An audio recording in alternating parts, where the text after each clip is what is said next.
All right, Mackenzie, or Kenzie. I actually never really knew which one you wanted to go by. No, I used to go by Mackenzie, but now it's Kenzie.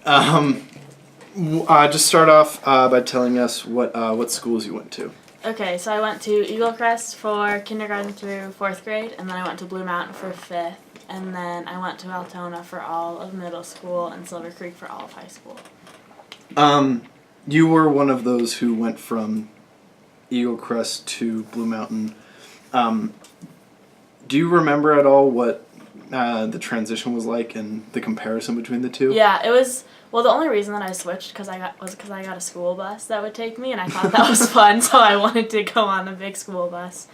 And it was weird just because I was used to having all the same teachers around me, and I knew the hallways of Eagle Crest really well, and Sure. that was just my school. And then going to Blue Mountain, it felt like there was this weird competition between all the 5th graders, the people that were Eagle Crest and then Blue Mountain. And so I made new friends, but they were very temporary relationships just because it was weird being there for 1 year because at Eagle Crest I the whole time this sounds stupid, but as a little kid I was when I'm in 5th grade I'm gonna be the oldest, I'll know everybody below me. And then I went to Blue Mountain and I kind of had to start over. Yeah. But I liked it. It was different from Eagle Crest because it was so much newer, but it was a good new.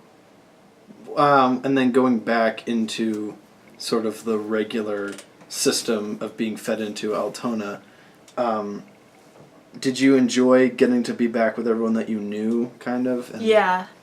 The one thing that was really awful about going to Blue Mountain was my best friend Sydney was still at Eagle Crest. And so, we still saw each other all the time because we danced together and everything. But when I finally got back to Altona, it was good to be able to see her every day. So that was probably the best part of it. And, there were a lot of people that I did miss that I didn't even realize were my friends. Right. Yeah. You brought up the dancing thing. This is weird because this is something I'm not accustomed to. I'm not part of that, of the school culture at all. Yeah. You said that you danced before you were on dance team? Yeah, I've actually been dancing since I was 3. Oh, wow, okay. Yeah. So actually a lot of the committed. girls on the team started when we were really young. A lot of them we all went to the same studio before I even knew Eve. We both went to Airborne, which is a dance studio in Longmont together, and we're in some of the same classes and just had no idea. So I've been to 3 different studios in Longmont. I started out at LDT, which is Longmont Dance Theater, and then I moved to Airborne, and then I moved to the studio I'm at right now, which is Dance Dimensions.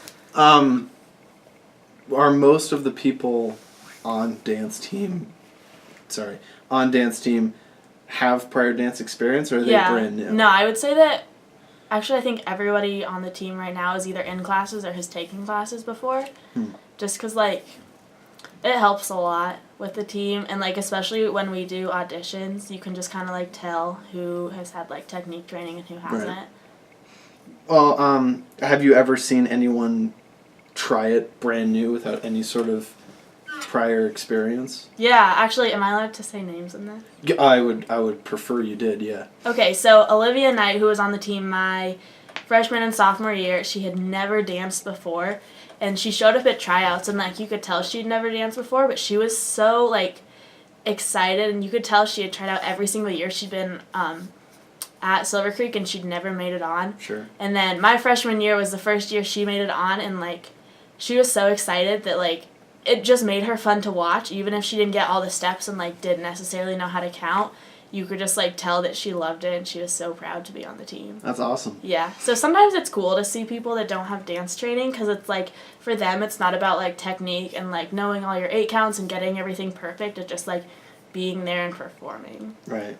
Well, I mean, dance team is interesting because cheerleading, most I would think don't have prior cheerleading experience, and they can just start in high school. Yeah. But with dance, it seems to be competing at a different level, where a lot of the people, it's not a requirement, like you said, you've seen people do it. But it helps, and as a team, right now on the team, we're all kind of close to the same level of technique, so it's a lot easier to go out and perform and kind of be confident that your whole team is going to, like, be there and be doing all the same moves as you, which is nice, but at the same time, I feel like dance team is kind of a second priority for a lot of people that do studio, so it's maybe not as fun for them. So, I don't know, it would be nice to have a mix of people who don't have a lot of experience and really experienced dancers, but either way, I think it's a good team. It's a good thing to be part of. In my experience, and like I said before, I'm not part of this culture whatsoever. Usually the social stigma is that in high school, cheerleaders and dancers are pretty evenly matched, but it seems like cheerleading as, not an archetype, but as a position in high school holds greater claim than dance. Yet here, it seems... Dance team has a little bit more social prowess. Exactly. Yeah.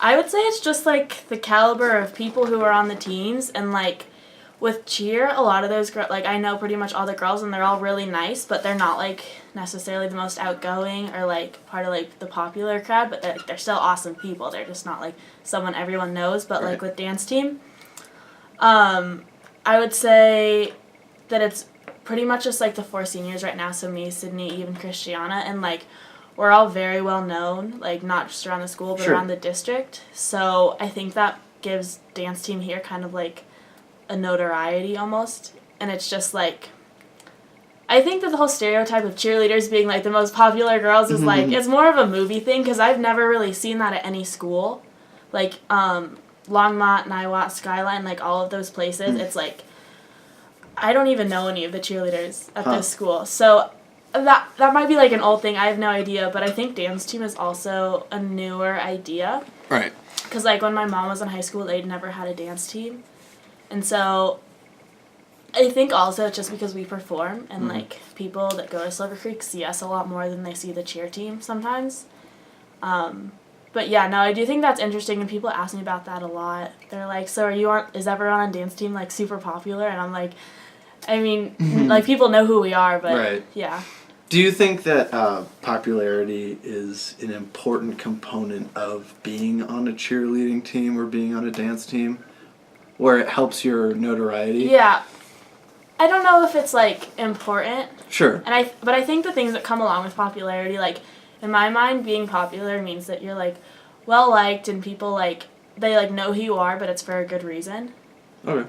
And so I think that, like, in that sense of the word, if you are, like, super nice and outgoing and, like, you really love performing and you just love your school, then I think it does help to be, like, a kind of popular person, like, the more, like, just, like, outgoing kind of personality. Sure. I mean, popularity is a strange thing, especially at this school that's so inviting. Yeah. So talking to people who are more of that social stigma, stereotypical popular kid, looking out and defining themselves can be very interesting, and not to sound like I can't even think of the word, meta, to see someone define themselves. Yeah. Have you seen that throughout this school, of trying to figure out what that can be? Yeah, I think that it's, like, I think a big thing in Silver Creek is that we all like to say that there's no one that's, like, super popular, and, like, there's not, like, necessarily one group of, like, really pretty, like, blonde girls that, like, rule the school or anything. But I think we all know who, like, the popular people are, and they don't necessarily want to admit it, because I think being popular has become such, like, it's almost like a bad word. If someone is like, oh, you're so popular, then, like, that's almost an insult sometimes. So I don't think anyone really wants to label themselves as that. Right. But I would say, like, me and my friends, or, like, Zoe Grolnick and her friends, are probably, like, the more popular ones, just because, like, I don't know, we kind of just, like, fit that mold. Yeah. Or just, like, that stereotype, but I don't necessarily think that's, like, a bad thing. Yeah. Well, our school is unique in regard to, we still have a social structure. Yeah. We still have elites and we have bottom feeders, but it's more, the lines are more skewed. They're not so defined. It's interesting, too, because I feel like we have, like, our school is very divided into like athletics and then like our theater program. And so you have like people in like the F wing that are popular and people in like the A wing that are popular. Mm-hmm. And they would both say like, yeah, I'm really well known around the school. It's just like you're either well known in like one wing of the school or the other wing. Right. Yeah. And I mean, a lot of people would see that the way that our school is created and see that polarizing architecture and think that that would be a really They really bad couldn't thing. be farther apart, yeah. And yet it actually has helped in that sense where rather than exacerbating that divide, it's almost helped it. Yeah, I would agree with that. Where people on each side have their own class within the school itself, so then it makes those lines grayer. Yeah. So, well, to still be on the subject of school, what has been the most memorable thing that's happened? Like I won't say every day, but a time at the school where you'll continue to look back and your most memorable moment here, basically. I would say that my best moment, or one that just like pops into my head whenever people ask me that, is it was actually a moment on dance team, and it was last year after the Longmont basketball game, and we had performed this dance that Christiana had choreographed, and it was awesome. We worked on it for probably like 3 weeks. We'd come in for like morning practices, so we'd get up at like 5 in the morning and come in and just like work on this dance. I went through it in my head so many times, and it was like we performed it at the boys' game, and we like finished it, and it was silent for a second, and I think all of us, our heart kind of stopped because we were like, no one liked it. Like we spent all this time and no one liked it, and then like being in the middle of the court, like you hear everybody around you cheering, and it got so loud, and it was like we all ended on the floor.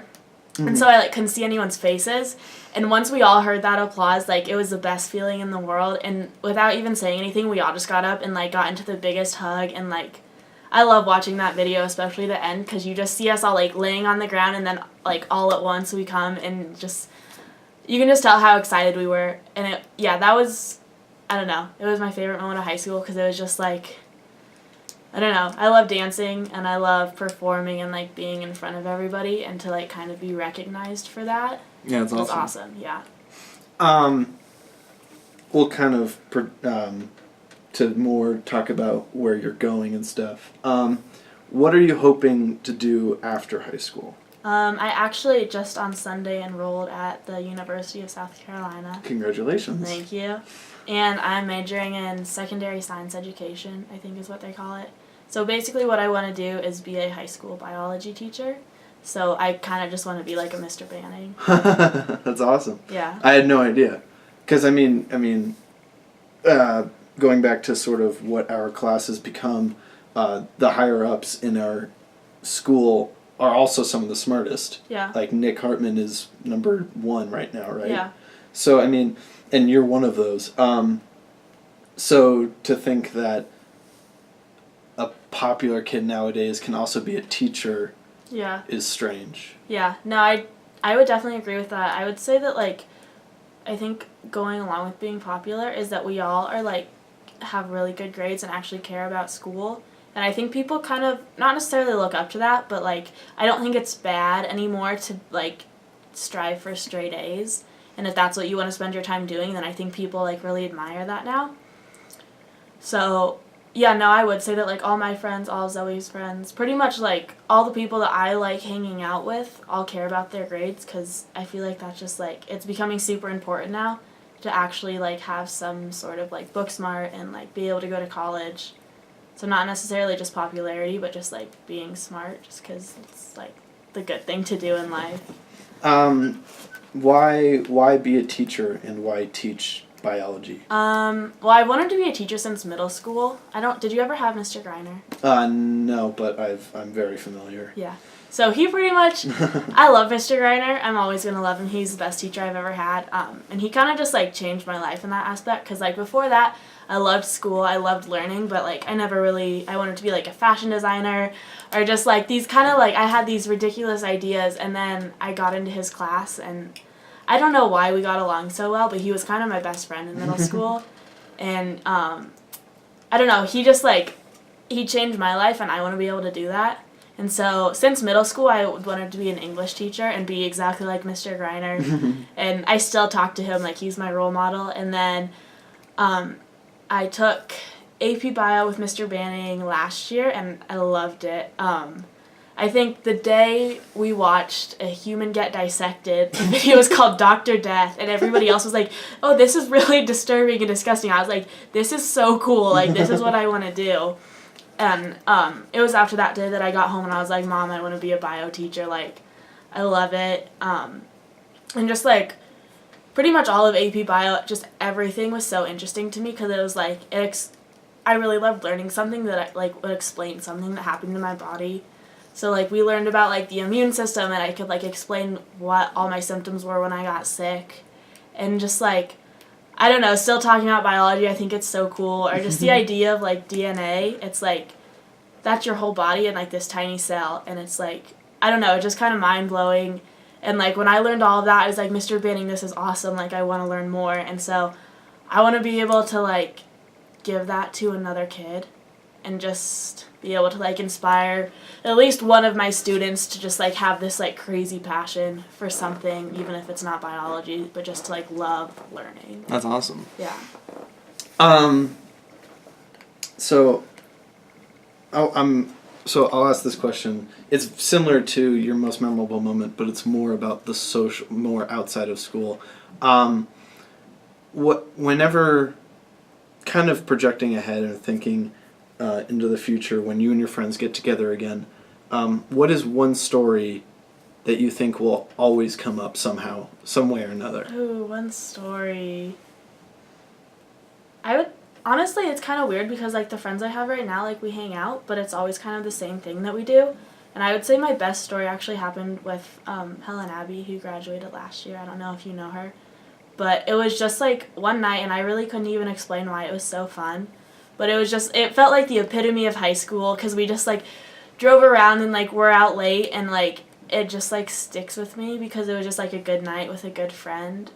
And so, like, some of my best moments have been with people who weren't, like, my best friends. They were just, like, people that I would, like, hang out with once or twice, but it was always just, like, a really great night. So I don't necessarily have, like, one story. It was just, like, a good feeling that I got from that night. To close out, we talked a little bit about being popular, quote unquote, and how our school is different in the regard of being popular. Kind of your take on being, again, quote unquote, popular here. How do you think that will translate into how you grow after high school, and what person you will become, and what kind of teacher you will be because of that? I think that like after high school, like college, like I don't really think popularity exists anymore because there's so many different people and like there's just so many different groups and friends you could have. But I think being like popular here, like looked up to, has made me very confident and like outgoing because like when I was little I was super shy, like had a few friends but not really. And being able to have like a lot of good friends or just being able to talk to anyone about anything is like, I feel like that's a really good life skill. And I've had like some of the best conversations of my life just because I walked up to someone and like asked them something. So I feel like one thing I'm going to take with me from that is just being like confident in my ability to make friends anywhere. And I think it's going to help being like going to South Carolina. I don't know anyone going there. I'm moving there by myself. So it's like, it's scary, but I feel like having a lot of friends here and being able to make relationships fast is going to be really important for college. And then as far as what kind of teacher I want to be, I think that I've realized that like being popular at Silver Creek means that you're nice almost. Not everybody, but a lot of people, then you're just like a nice person that they can just talk to like important things about or just whatever you want to talk about. I want my students to feel really comfortable talking to me. So if they have a problem or like if there's anything in their life, I want them to be able to talk to me because I feel like the best classes I've ever taken and like the most I've ever learned is when I felt really comfortable with the teacher. Because I would like ask questions in class and I would go ask for extra help or just even go and talk to them about my life because it was just like a relationship I had in my life. It was like having a friend who I also took classes from. So I just want to be the kind of teacher that like, I don't want to be best friends with my students, but just that they can feel comfortable around and still feel like I kind of understand where they're coming from, and I want them to feel like understood. Awesome. Well, thank you, Kenzie. I'll see you around. All right, thank you.